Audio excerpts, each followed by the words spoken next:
You shut up. Now, a second ago, we were suggesting that the officials have really been doing ever so well in this tournament, and the figures from UEFA back it up. And a lot of people want to give us a call on this, Trevor. I'm not sure where it's going to go. Simon is saying, yeah, hold your horses. What are we comparing? What are we contrasting?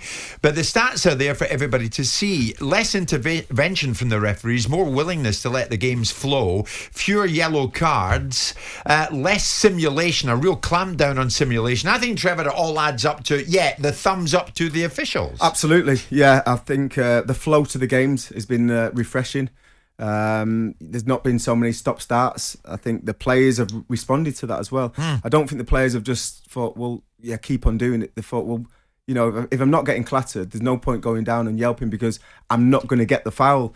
So I think from their strong stance and the way that the referees have officiated the games, exactly, I think the players have responded to that and started staying on the feet a bit more. So everybody's a winner. Yeah, everyone's a winner, including the fans.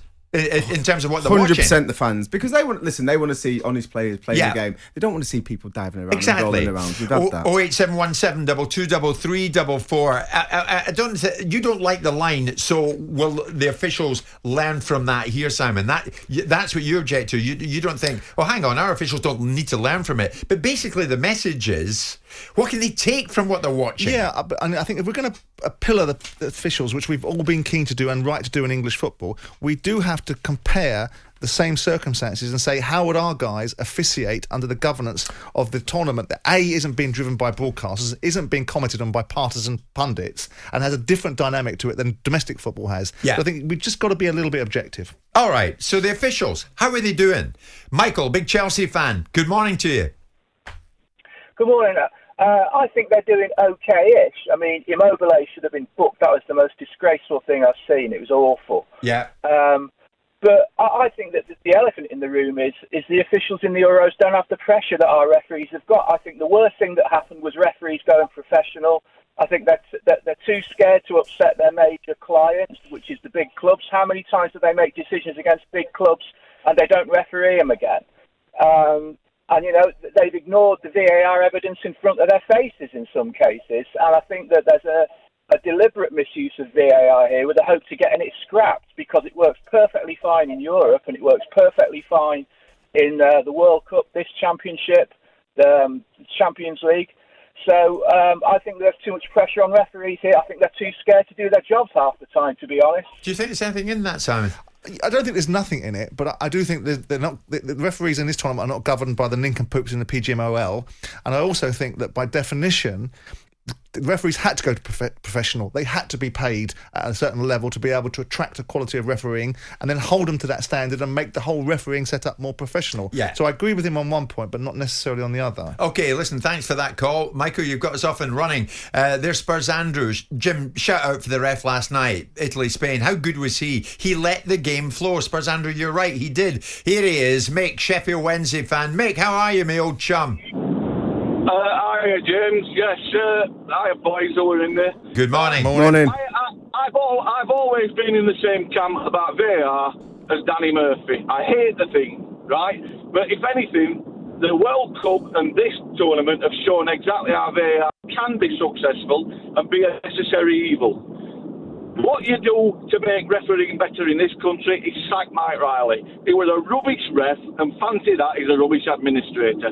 It's a committee justifying their jobs. They want their finger in every pie. Oh, it's a bit harsh, Mick, is it not? You're not normally like that. Let me finish first and then tell me it's harsh.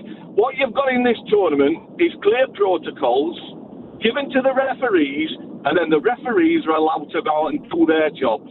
In the Premier League, they're not. How many times did we see the handball rule change?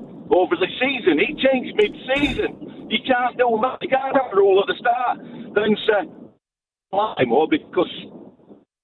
Oh, Mick's going into a tunnel just at a key moment. We'll come back to him. I think that's a bit harsh, was it not? A little bit harsh. I actually agree with him about the Refs Boys Club. I don't think they want to upset each other. They want to go along with the decision. Yeah.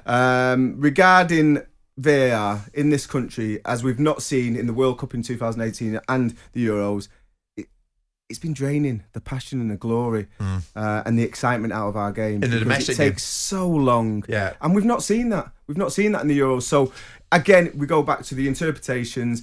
And the last thing, I really do feel the PGMOL needs to be independently funded. Because I think the fact that it's funded by the league, it can't stay that way because there's too much riding on it. Trevor, you know, in the Euros, VAR has only intervened on 12 occasions in the group stages. And how many games? 12 occasions.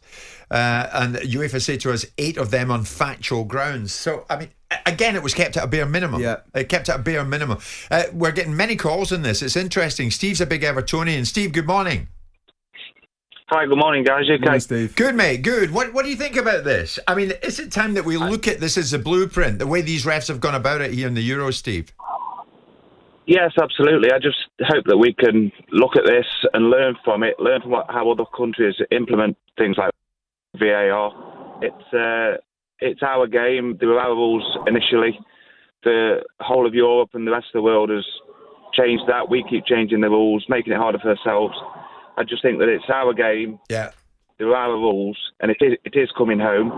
And let's bring the lessons with that, and hopefully allow ourselves to learn from it rather than scrutinise all the negatives. I like how you just snuck in there. It's coming home, Steve. You just and incidentally, while I'm on, it's coming home. Trevor, one of the things that stood out for me is that even when the referees are giving someone a ticking off, they don't have a smile on their face. In other words, just watch what you're doing. Yeah, but you're getting the top boys, the top officials, the top referees. They've got a bit of personality. They're not told not to have that personality. And at times, I feel we do miss that. You know, in my time of playing, you always had a little chat, a little bit of banter with the referees. It just seems now, I don't know what the instructions are from the PGMOL, whether they can do that and interact with players, but I think it always helps. It always helps, and it stops that real hatred towards a referee or vice versa. In your day, Trevor, you had mass pylons with referees. You had Man United players running over to referees and browbeating them. Certain teams and unfortunately, what has to happen is to retain order, you have to put a bit of distance between the players because the players themselves have created that dynamic. And when we sit here opening it up to people to put phone calls in to say who we can learn from, I'd like to ask these callers, which country are they talking about then? Because when they say, we can learn from other countries, which countries are we talking about? Because we haven't had a discussion over the last 12 months in domestic football. Because when they were on there. Because you were off telling everyone how wonderful it was that he was saying about coming home. So I didn't get an opportunity to put a pertinent question in there. Well, here's Scott, a Leeds United fan. Scott, good morning. Hiya. Morning, Scott. Good morning. Delighted to have you on. Simon wants to hear from you in particular, Scott. So do we. What have you got for us? Yeah, so I just wanted to touch on it. This really irritates me a little bit, which is like the arrogance really that we have sometimes that sort of infuriates me around English football. And the first caller sort of touched on it when he said the referees, maybe don't have enough pressure in this competition. I was like thinking, it's the second biggest competition in the world. Exactly. You've got the World Cup, the Euros, and then granted for us the Premier League or Premier League. Yeah.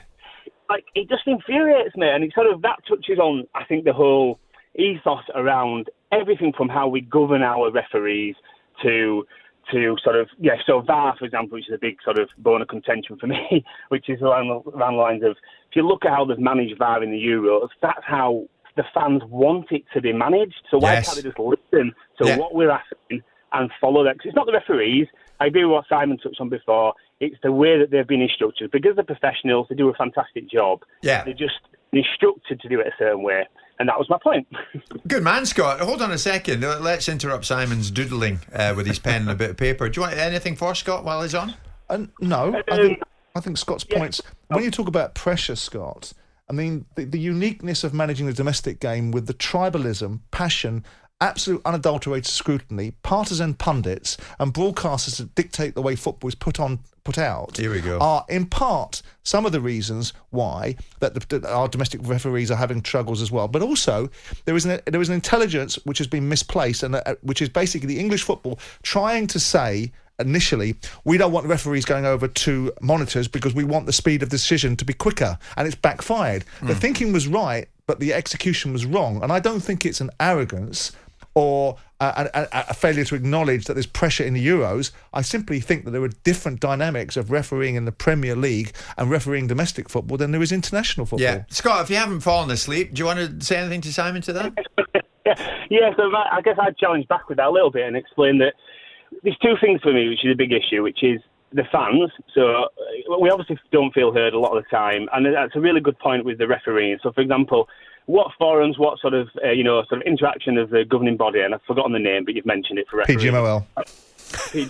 I've done with the fans to sort of explain how we want VAR to be interpreted, let's call it. So what you said is a fair point. However, it all comes down to this really basic principle of major mistakes, or whatever again we call it, and it's that sort of issue of is it a clear and obvious error? And in VAR this year, it was far too subjective, if you like, on going over, and it was too stop-start. And the Euros, to me, has just highlighted, and there's been a few incidents maybe that would contradict this, but on the whole, they've tried to let the game flow, and unless it's blatant mistake. Yes, exactly. No, and the key line there, Scott, is they've let the game flow. Simon, that's what we want here in the domestic game next season.